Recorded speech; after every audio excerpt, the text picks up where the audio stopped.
Udah nge-record ya ini tuh. Assalamualaikum warahmatullahi wabarakatuh. Waalaikumsalam warahmatullahi wabarakatuh. Bismillah. Oke, selamat malam semuanya. Malam. Pertama-tama mari kita panjatkan puji dan syukur kepada Allah Subhanahu wa taala karena berkat limpahan rahmatnya kita bisa berkumpul di Zoom kali ini. Juga salawat serta salam kita curahkan kepada Nabi besar kita Muhammad SAW dan juga kepada para sahabatnya. Salam sejahtera bagi kita semua.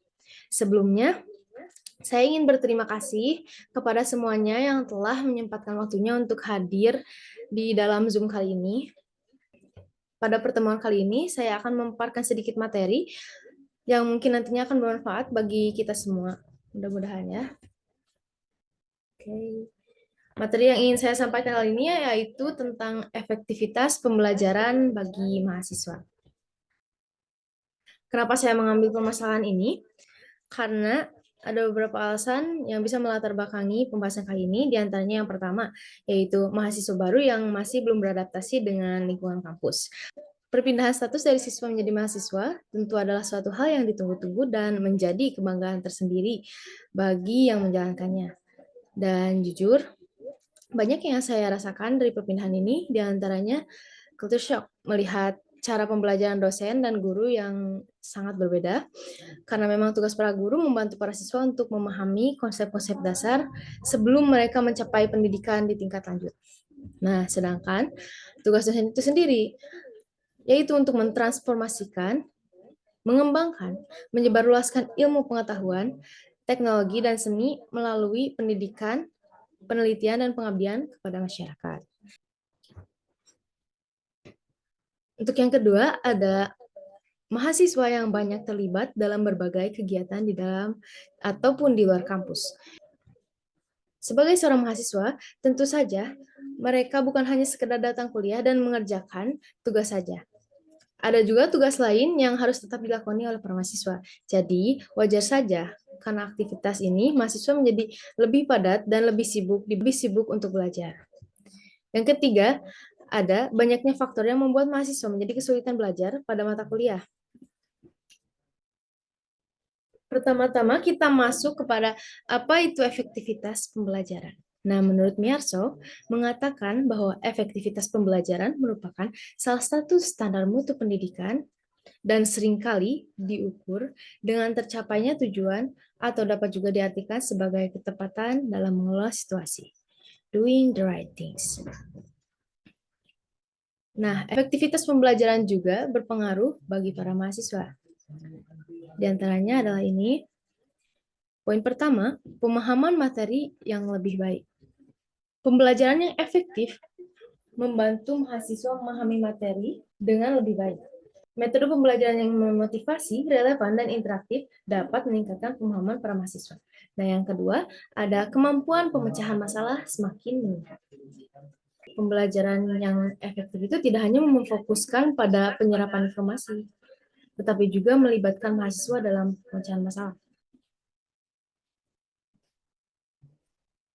Nah, untuk poin yang ketiga, ada meningkatkan motivasi, keterlibatan, juga mengembangkan keterampilan hidup.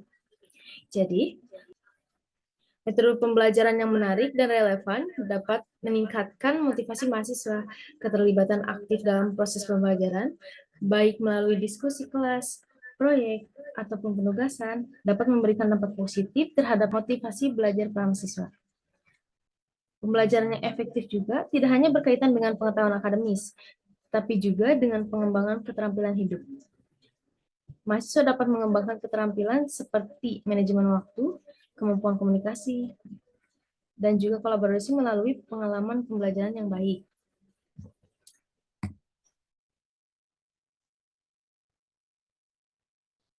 Dan juga ada pula faktor kesulitan mahasiswa dalam pembelajaran mata kuliah. Nah, diantaranya ada minat dan motivasi. Mahasiswa mungkin tidak tertarik pada materi kuliah tertentu, sehingga sulit bagi mereka untuk memotivasi diri sendiri untuk belajar gitu. Juga terkadang kurangnya pemahaman tentang mata kuliah itu juga bisa jadi faktor. Yang kedua, Ada metode pengajaran. Cara pengajaran yang tidak sesuai dengan gaya belajar mahasiswa juga dapat membuat mereka kesulitan memahami materi. Misal, pembelajaran yang dibawakan oleh dosen itu kurang interaktif, atau juga ada dosen yang terlalu cepat menyampaikan materi. Ataupun bisa juga dari kurangnya keterlibatan mahasiswa itu sendiri. Itu juga dapat mengurangi efektivitas belajar.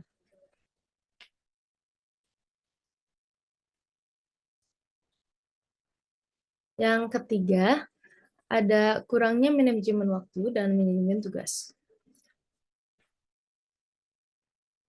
Misal nih, si siswa ini procrastinator, jadi dia itu suka menunda-nunda kebiasaan. Sehingga menyebabkan mahasiswa tersebut merasa terbebani oleh tugas dan kewajiban-kewajiban lainnya. Nah, bagaimana cara belajar yang efektif? Saya sediakan tips-tipsnya.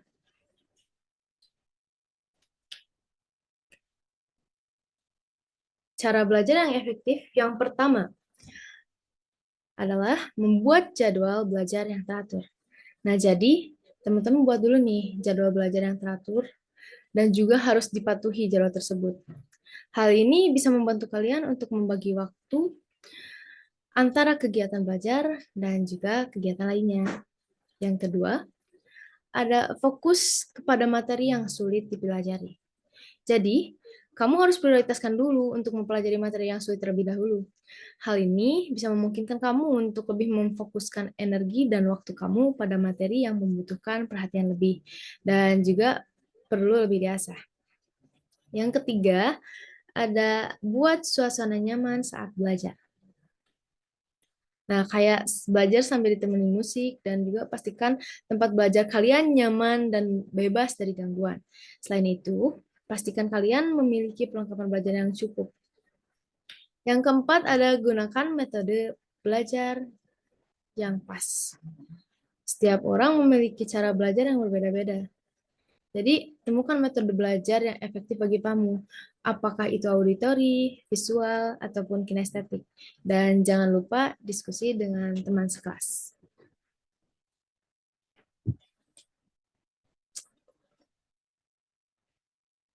Untuk poin yang kelima, ada lakukan latihan soal. Selalu ada latihan soal di lakukan latihan tersebut untuk mengevaluasi pemahaman kamu tentang materi yang dipelajari. Yang keenam, ada bertanya pada dosen ataupun teman sekelas. Jika kamu mengalami kesulitan dalam memahami suatu materi, kamu harus bertanya. Itu. Yang ketujuh, ada beristirahat dengan cukup. Pastikan kamu beristirahat dengan cukup dan jangan lupakan waktu istirahat. Tubuh dan otak kamu juga perlu dan juga membutuhkan waktu untuk beristirahat agar dapat bekerja dengan optimal. Poin ke-8 ada mengevaluasi diri. Nah, lakukan evaluasi diri secara berkala untuk mengetahui kelemahan dan kekuatan kamu dalam belajar. Hal ini memungkinkan kamu untuk memperbaiki cara belajar kamu. Yang kesembilan ada jangan menjadi procrastinator, lakukan dan kerjakan semua tugas tepat waktu. Langsung saja ya ke tips yang ke-10, yaitu berikan reward and punishment. Jadi, ketika kamu berhasil mencapai target belajarmu, berikanlah penghargaan pada dirimu sendiri, misalnya dengan menonton film, nambah waktu scroll TikTok, terus makan makanan favorit, main keluar, dan lain-lain. Lakukanlah apapun yang kamu senangi. Sebaliknya, jika kamu gagal dalam mencapai targetmu, coba beri hukuman ringan pada dirimu sendiri.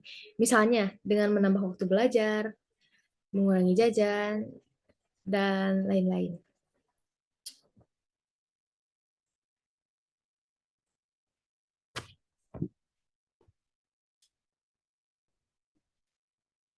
Nah, alhamdulillah pemaparan materi dari saya sudah selesai. Mungkin hanya cukup segitu. Sebelum ditutup, apa ada yang ditanyakan? Waalaikumsalam warahmatullahi. Aku mau nanya, Oke, boleh. Siapa? Bentar. Perkenalkan diri dulu. bentar. Jadi dari yang udah dijelasin tadi, aku mau nanya, apa dampak positif keterlibatan mahasiswa dalam diskusi kelas terhadap efektivitas pembelajaran. Udah itu aja sih. Oke, jadi aku jawab dulu ya. Oke. Keterlibatan mahasiswa dalam diskusi kelas. Keterlibatan mahasiswa dalam diskusi kelas secara positif dapat mempengaruhi ya untuk efektivitas pembelajaran.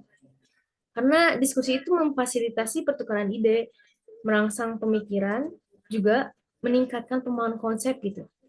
Hal ini menciptakan lingkungan yang kolaboratif, yang juga bisa memperkaya pengalaman pembelajaran para mahasiswa, biar semakin terasa gitu. Apakah cukup?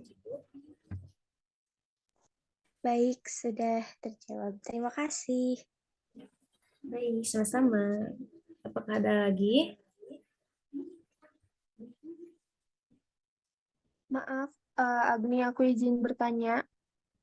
Ya, Inai, gimana? Sebelumnya, saya izin memperkenalkan diri. Nama saya Inaya Rahmi Raihani. Saya dari kelompok 1 Francis Bacon. Yang ingin saya tanyakan, bagaimana peran motivasi dalam meningkatkan efektivitas belajar mahasiswa? Dan apakah itu sangat penting? Terima kasih. Baik, jadi aku jawab dulu ya, Inai. Tentu saja sangat penting ya, karena sudah dijelaskan tadi, intinya si motivasi ini memiliki peran kunci dalam meningkatkan efektivitas belajar mahasiswa gitu. Mahasiswa yang termotivasi juga lebih cenderung terlibat aktif dalam pembelajaran untuk mencari pemahaman yang lebih mendalam, dan juga mereka pastinya memiliki tekad untuk mengatasi hambatan dalam pelajaran. Apakah cukup?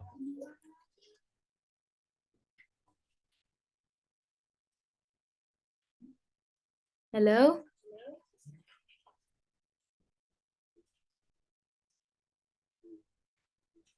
Baik, terima kasih Agni.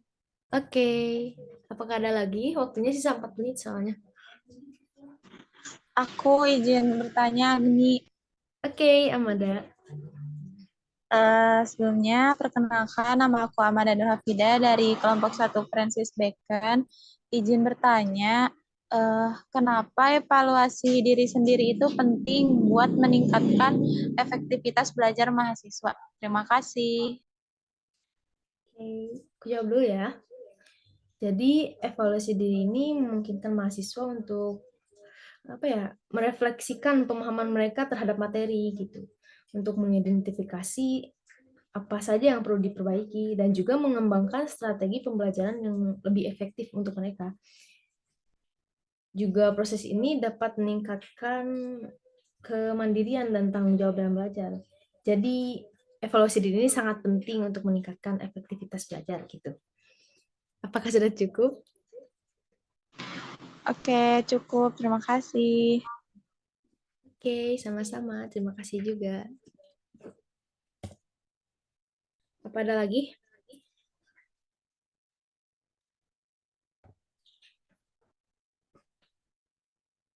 Baik, saya kira cukup.